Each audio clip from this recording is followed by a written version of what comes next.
মিলাদ শুনবেন? হুজুরের মিলাদ। আম্মাজান আমেনা বা রসুল সাল্লাল্লাহু আলাইহি সাল্লামের মা আমেনা যখন সন্তান পেটে গেছে, মুহাম্মদ রাসূলুল্লাহ সাল্লাল্লাহু আলাইহি সাল্লাম যখন আব্দুল্লাহ ইন্তেকাল করেছেন, আর হুজুর আকরাম সাল্লাল্লাহু আলাইহি সাল্লামের বাবা তখন হঠাৎ করে একদিন মহল্লার কিছু মহিলা আব্দুল মুত্তালিব দাদা ওনার কাছে যাইয়া একটা আপত্তি জানিয়েছেন, কিছু আলোচনা করেছেন। সে আলোচনাটা হইল, আপনার বৌমা আব্দুল্লাহ আপনার ছেলে দুনিয়ার থেকে চলে গেছে, কিন্তু এত দামি আর এত সুগন্ধিযুক্ত আতর ব্যবহার করে বিধবা মহিলাদের জন্য, এগুলি ঠিক না। সেই কথা আব্দুল মুত্তালিবকে যাই বলছেন। আব্দুল মুত্তালিব বৌমারে ডাইকা বলেন, ও বৌমা, আমার ছেলে দুনিয়ার থেকে চলে গেছে, তুমি আমার আদরের বউ, আর তোমার পেটের ভিতরে এখন সন্তান, আমি এই সন্তানের জন্য কত আশা আকাঙ্ক্ষা নিয়ে আসি, এখন তোমার সম্পর্কে একটা সমালোচনা শুনলে তো আমার কাছে খুব খারাপ লাগে। লোকজন এসে আমাকে বলছে তুমি নাকি খুব সুগন্ধিযুক্ত আতর ব্যবহার করো সব সময়, যেইগুলি বিধবা নারীর জন্য ঠিক না। আমেনা চোখের পানি ছেড়ে দিয়ে বলে, ও শ্বশুর আব্বা, আমি কি করব, যেদিন থেকে আমার এই সন্তান পেটের ভিতরে গেছে ওই দিন থেকে আমার সমস্ত শরীর থেকে মেশকে আম্মার চাইতে বেশি সুগন্ধি বের হয়েছে। মা আমেনা বলেন, শ্বশুর আব্বা, আমি কি করব, এই সন্তান যেদিন পেটে গেছে ওই দিন থেকে আমাকে মা হাওয়া সালাম জানাইতে শুরু করেছেন, ওই সন্তান যেদিন থেকে পেটে গেছে ওই দিন থেকে বিবি আসিয়া আমাকে সালাম জানাইতে শুরু করেছেন, ওই যেদিন থেকে এই সন্তান পেটে গেছে ওই দিন থেকে মা মারিয়াম আমাকে সালাম জানাইতে শুরু করেছেন, ওই দিন থেকে বিবি হাজারা আমাকে সালাম জানাইতে শুরু করেছেন, জান্নাতের হুর গিলমান আমাকে সালাম জানাইতে শুরু করেছেন, ফেরেশতারা আমাকে সালাম জানাইতে শুরু করেছেন। আমি জমিনে পাড়া দেওয়ার সময় কাঁটাতে পাড়া দিলে কাঁটা ফুল হয়ে যায়, পাথরে পাড়া দিলে পাথর মোমের মতো গলে যায়। কি শুনবেন রাসূলের মিলাদ? আর কম আবু তালেব রাসূল সাল্লাল্লাহু আলাইহি সাল্লামের চাচা, নাম শুনুন নাই তো বোধহয়। আবু তালেব রাসূল সাল্লাল্লাহু আলাইহি ওয়াসাল্লামকে একাধারে 40-42 বছর পর্যন্ত পালছেন।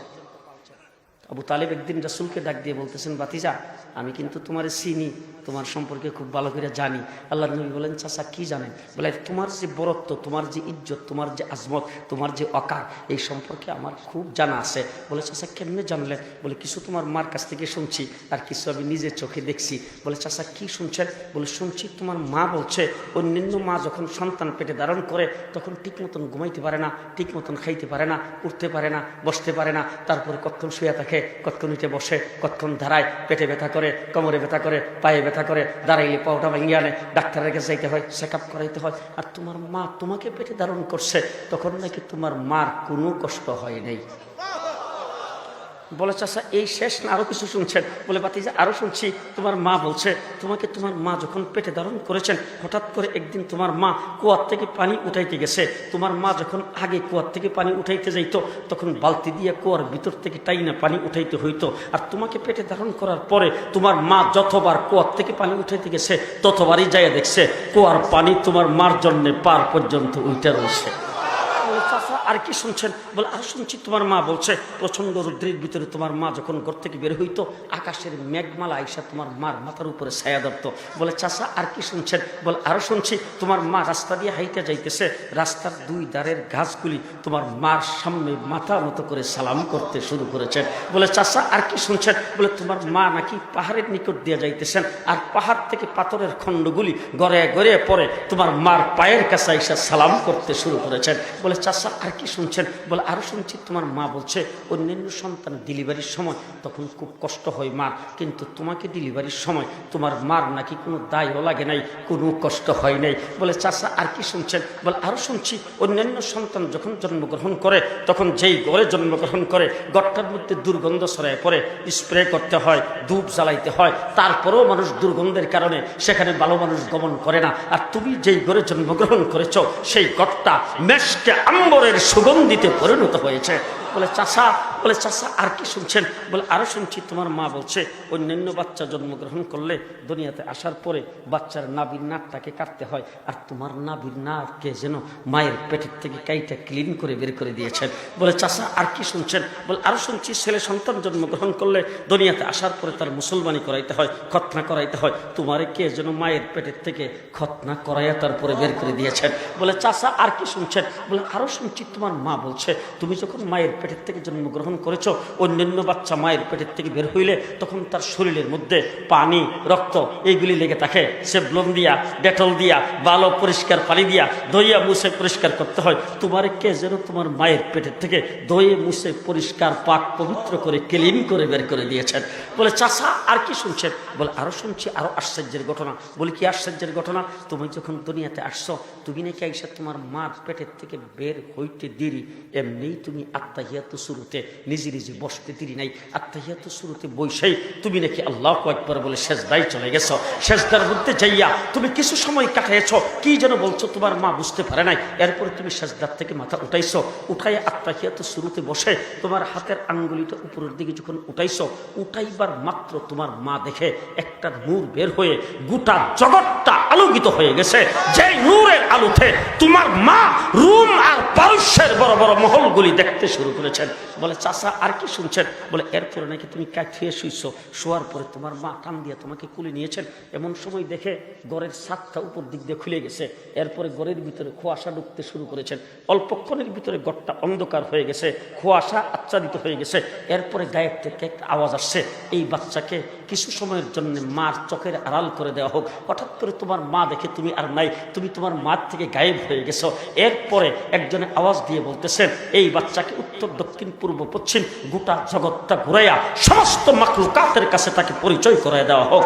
এরপরে আর তুমি হঠাৎ করে আবার আমার কুলে আসছো, তোমার মা বলতেছেন তোমার মার কুলে আসছো। কুলে আসার পরে একজনে গায়েব থেকে আওয়াজ দিয়ে বলতেছেন, 1,24,000 পয়গম্বর যত গুণ দিয়ে আল্লাহ পাক সৃষ্টি করেছিলেন, সমস্ত পয়গম্বরের গুণ এই বাচ্চার ভিতরে ঢুকাই দেওয়া হোক। শুধু তাই না, হাইওয়ান জন্তু জানোয়ার থেকে শুরু করে আল্লাহ পাক যত মাখলুকাত তৈরি করেছেন, সমস্ত মাখলুকাতের ভালো গুণগুলি এই বাচ্চার ভিতরে ঢুকাই দেওয়া হোক।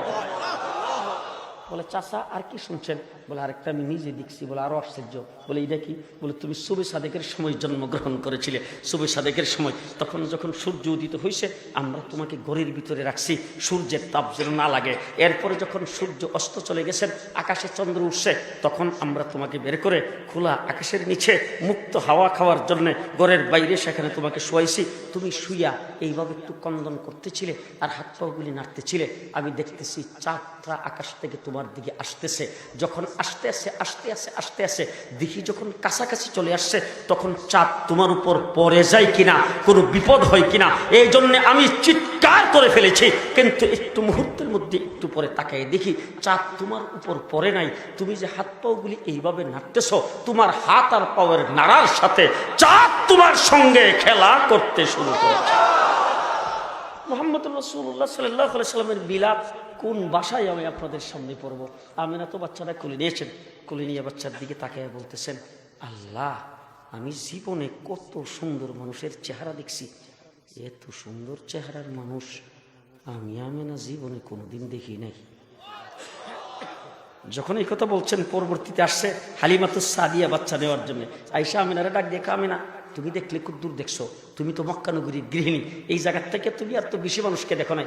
আমার কাছ থেকে শোনো, আমার এলাকা, আমার মহল্লা, আমার ইউনিয়ন, আমার এলাকার লোকজন বাচ্চা পালন করাই তাদের কাজ। আর তোমাদের মক্কা হইল রাজধানী, এই রাজধানীর বড় বড় ব্যবসায়ী, বড় বড় ধনী মানুষ, মন্ত্রী মিনিস্টার, বড় বড় সচিব, বড় বড় ব্রিগেডিয়ার, তাদের বাচ্চাগুলি কিন্তু আমরাই লালন পালন করি। অসংখ্য অগণিত বাচ্চার চেহারা আমি দেখছি, নিজেও লালন পালন করছি। তোমার মক্কা নগরীর বড় বড় মন্ত্রী মিনিস্টার ধনী ব্যক্তিদের বাচ্চা আমরা লালন পালন করছি। হাজার হাজার বাচ্চার চেহারা আমি দেখেছি, মানুষের চেহারা দেখেছি। আমি হালিমা বলতেছি, এত সুন্দর চেহারার মানুষ আমার জীবনে কোনোদিন দেখি নাই। যখন এই কথা বলছেন, আব্দুল মুত্তালিব আসছে। আয়েশা কো, হালিমা তুমি খুব দূর দেখছো, তুমি তো যাদেরকে লালন পালন করো তাদেরকে দেখো। আমি শামে যাই, ইরাকে যাই, তারপরে পৃথিবীর বিভিন্ন দেশে যাই। শুধু তাই না, আমি তো মক্কার মুতাওয়াল্লি, বাইতুল্লাহ শরীফের মুতাওয়াল্লি। এইখানে হাজার হাজার লোকজন সারাদিন জিয়ারত করার জন্য আসে, তাদের বাচ্চারাও আসে, তাদের চেহারা দেখি। এরপরে আমি মুতাওয়াল্লি হওয়ার কারণে জার ফুক দেওয়ার জন্য তোমার আমার কাছে নিয়ে আসে, কত বাচ্চা কুলে নিয়ে জার ফুক দেই আর কত কিছু বলি। আমি লক্ষ লক্ষ মানুষের আর বাচ্চাদের চেহারা দেখে আমি আব্দুল মুত্তালিব বলতেছি, এর চাইতে সুন্দর চেহারার মানুষ আমি কোনোদিন দেখি নাই। এরপর তো কমু, হ্যাঁ, এবার জিবরাইল আমিন এসে ডাক দেখো, আব্দুল মুত্তালিব তুমি খুব দূর দেখছো। আপনারা যারা ভিআইপি আপনারাও সুবহানাল্লাহ কইেন। জিবরাইল আমিন ডাক দিয়া বলে, আব্দুল মুত্তালিব তুমি কতদূর দেখছো? শামে যাও, ইরাকে যাও, মক্কায় যারা আসে তাদেরকে দেখো। আমার কাছ থেকে শোনো, গোটা সৃষ্টি জগৎ পৃথিবী চক্কর দিতে আমার মুহূর্তের প্রয়োজন হয়।